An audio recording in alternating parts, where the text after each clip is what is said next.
ৰাম যিটো মহাবিবাহিতা পবিত্ৰতা সুচবিতা তাহাকো কৰিলো পৰিত্যাগ সুৰা প্ৰিয় সতীয়াতি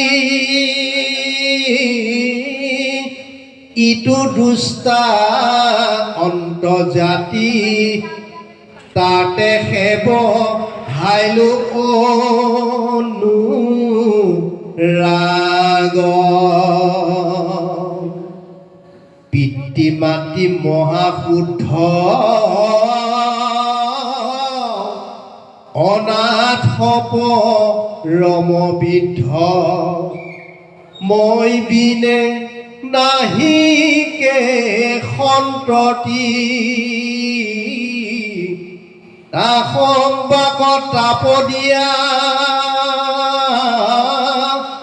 হেন খেদাৰো নহিয়া এৰিয়াইলো কিনো মন্দ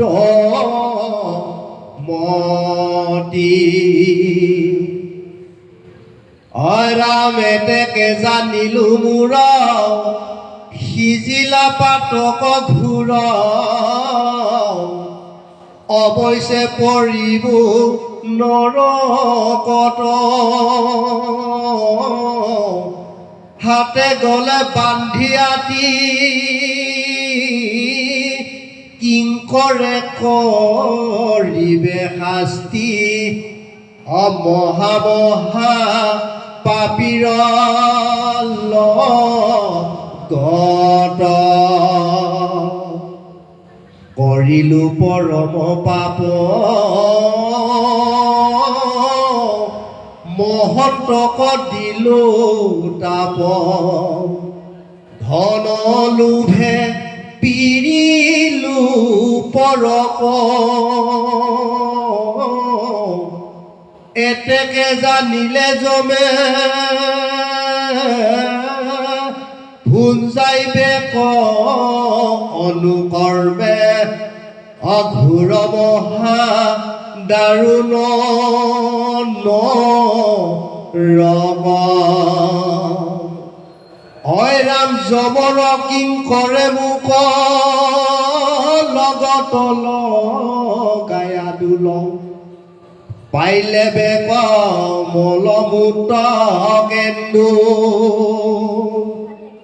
অনেক বিস্তাৰ পোকে বেৰিয়া খাইবে গমুক থাকিব ভতি পৰি মুণ্ডে জয় কৃষ্ণ। অজামিলৰ এই অনুশোচনাটোত অলপ মনত পৰিছে মোৰ নিজলৈ যে ক'ৰবাত দূৰণিবতীয়া বুলিয়ে নহয় ওলাই গ'লে হোটেলত নোসোমালে মনটো স্থিৰ হোৱা নাছিল। বাৰুকটাৰ পৰা মৰিগাঁৱলৈ আহিলোঁ, কোনোবা এখন হোটেলত কিবা এটা খাই ল'লে প্ৰথমে সেইটোৱে কাম থাকে। সেইটো মোৰ আগৰ কথা কৈ আছোঁ, ভক্তি লাইনৰ আগত। কিমান বছৰ হ'ল এই লাইনত অহাৰ পিছত সেইবোৰ নাম নাজানো আৰু তাৰ অনুষ্ঠানত সোমায়ো পোৱা নাই। চাবচোন বাৰু, এতিয়া মনতে ভাবোঁ বা কেনেকুৱা আছিলোঁ যে আহিছোঁ ঘৰৰ পৰা, কলেজত মৰিগাঁৱতে পঢ়িছোঁ, আহি 2-3খন পৰঠা নাখালে নচলে, হোটেলত বিধে বিধে হোটেল সলাই সলাই সোমাই ফুৰিছিলোঁ। সেয়া আছিল আগৰ জন্ম, এইটোৱে জন্ম আগৰ খণ্ড। আৰু এতিয়া এনেকুৱা এটা, এতিয়া ভাবিলে ভয় লাগে যে কি অৱস্থা আছিল, কোনে বনাই দিছিল, কি বনাই দিছিল, অখাদ্যই আছিল নে, ভাত বিচাৰ নাই, মুঠতে জিভাত কি হ'ব লাগে, সোৱাদ আহিব লাগে। একেই হৈছে অজামিল। এতিয়া দুখ কৰিছে কিনো মই মন্দভাগী, কাৰণ তেওঁ নিজকে দুৰ্ভগীয়া বুলি ভাবিছে, মন্দভাগী দুৰ্ভগীয়া। তেওঁ বিয়া কৰাইছিল ব্ৰাহ্মণৰ এগৰাকী পতিব্ৰতা নাৰীক, তাক নেওচা দিলে বেশ্যাগৰাকীৰ বাবে, পতিব্ৰতা স্ত্ৰীক এৰি দিলে। দেউতাকৰ আছিল একমাত্ৰ সন্তান অজামিল, ব্ৰাহ্মণৰ সন্তান, মাক বাপেক আৰু পুতেক বোৱাৰী। পুতেকে যেতিয়া বেশ্যাৰ ঘৰত ঘৰ জোৱাই থাকিল, সেই বৃদ্ধ পিতৃ মাতৃক কি হ'ল, এতিয়াহে তেওঁ সাৰ পোৱাৰ নিচিনা হৈছে। জয় কৃষ্ণ। টোপনিত যেনেকৈ আমি কিছু কথা গম নাপাওঁ, সাৰ পালেহে গম পাওঁ। ঠিক সেইদৰে আমি যেতিয়া পাপবোৰ কৰি থাকিম, যেতিয়ালৈকে পাপখিনি কৰি শেষ হৈ পুণ্য ঘৰলৈ নাযাম, তেতিয়ালৈকে অনুশোচনাটো নাই। এতিয়া যমদূতৰ হাতৰ পৰা নামৰ মহিমাৰে বিষ্ণুদূতৰ কথোপকথন যেতিয়া শুনিলে, তেওঁৰ শৰীৰত পাপ নাইকিয়া হৈ গ'ল। এতিয়া তেওঁ সূচনা আহিছে, অনুশোচনা আহিছে।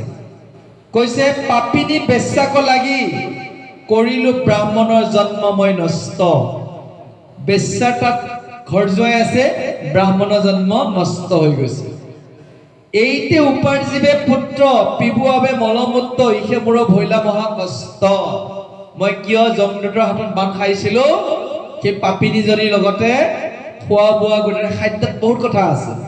বেশ্যাৰ হাতেৰে খাইছে, তেওঁতো ব্ৰাহ্মণ আছিল। যিজন ব্ৰাহ্মণে বেশ্যা মানুহৰ যদি চাহটো খাদ্যত পৰে তাকে নাখাইছিল।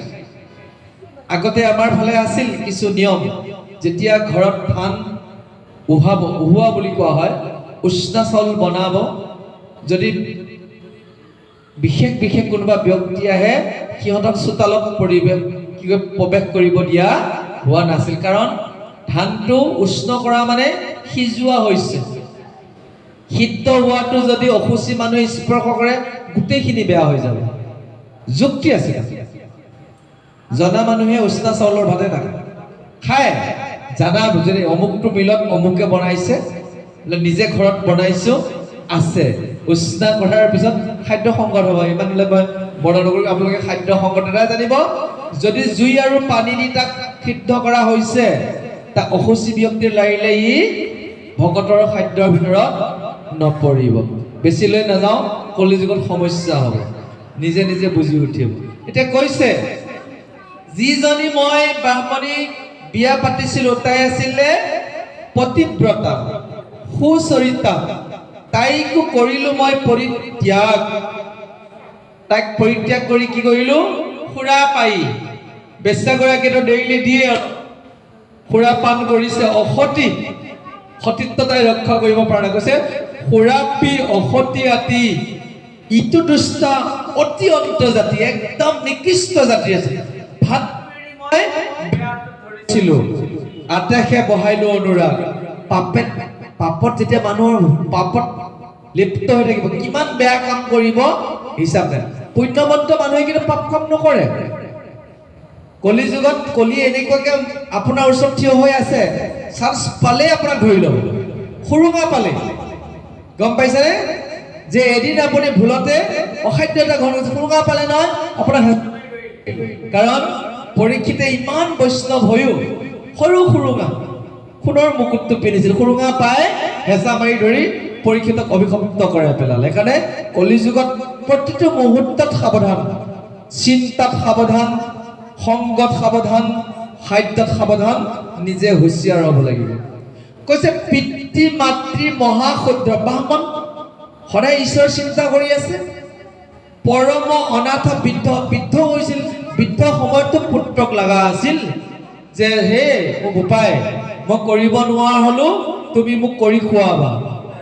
শ্ৰৱণৰ ভক্তি জানেই, অন্ধ পিতৃ মাতৃক লৈ শ্ৰৱণে তীৰ্থই ভাৰত পাচিত লৈ ঘূৰাই ফুৰিছিল। ছবিটো দেখা যায়। যেতিয়া তেওঁ শৰবৃদ্ধ হৈছিল, দশৰথক অভিশপ্ত হৈছিল, আৰু সেইটো কাহিনী। পিতৃ মাতৃৰ একান্ত যদি হয় কোনোবা পুত্ৰই, ভগৱান সন্তুষ্ট হয়। কিন্তু এতিয়া তেওঁ বেশ্যাজনী তাত থাকিল, পিতৃ মাতৃ অনাথ হৈ গ'ল। তাসম্বাত তাপ দিয়া হেনসে দাৰুণ হিয়া, এৰি আহিলো কিনো মন্দমতি, মই বিনে পিতৃ মাতৃ নাছিল কোনোৱে সন্ততি।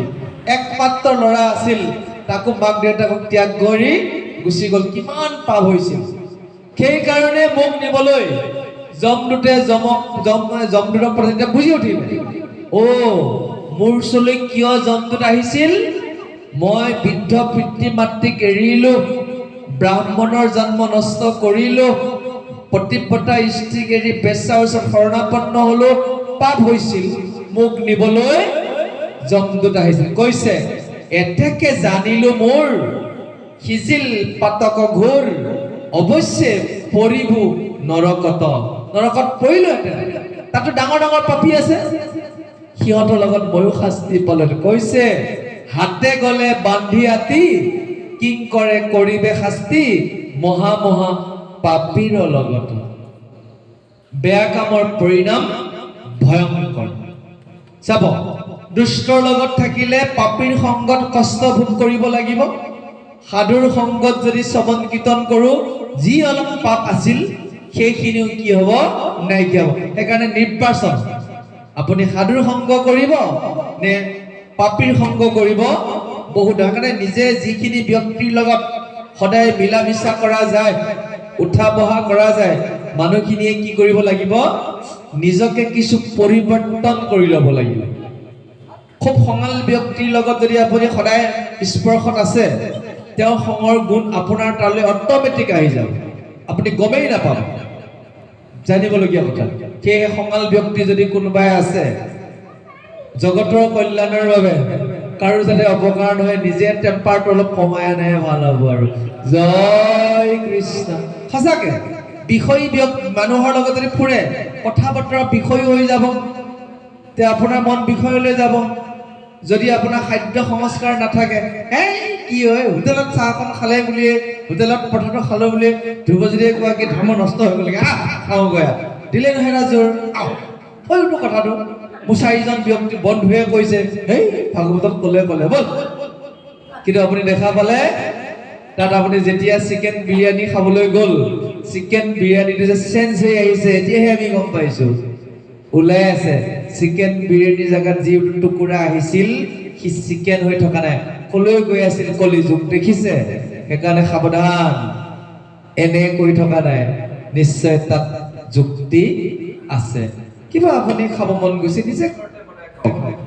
অচিনাকি মানুহৰ হাতেৰে কি দিছে কিটচেনত আছিল কি ঠিকে আছে আপোনাক চিকেন বিৰিয়ানী দিছে কিন্তু একেটা চৰুতে যদি বেলেগ বেলেগো বনাই আছিল তাৰ হেতা পাত তাৰ বাচনবোৰ কলৈ গৈছে সেইকাৰণে সংগ আৰু বিবেক সদায় আৰু প্ৰথম এতিয়া তেওঁ অনুতাপ কৰিছে লগতে কৈছে মই কিমান পাপ কৰিলো কিমান সাধু মহন্তক মই তাপ দিলো অৰ্থাৎ কষ্ট দিলো ধনৰ কাৰণে কিমানক মই শাস্তি দিলো দাৰুণ নৰকত মই পৰিব লাগিলহেঁতেন যমৰ কিং কৰে মোক হাতে গলে বান্ধি মল মূত্ৰ কুণ্ডত ডাঙৰ ডাঙৰ কুণ্ড ভৰি আছে মল মূত্ৰ তাতে মোক পেলাই দিলেহেঁতেন গৈ আৰু তাত বিস্তাৰ ফুকে মোক আগুৰি আগুৰি খালেহেঁতেন আৰু মূৰটো তলৰ ফালে থাকিলে হয় ওপৰফালে ভৰি থাকিলেহেঁতেন বিষ্ঠা মূত্ৰত পৰি মোক কি কৰিলেহেঁতেন ঘতে ঘতে পানী কৰে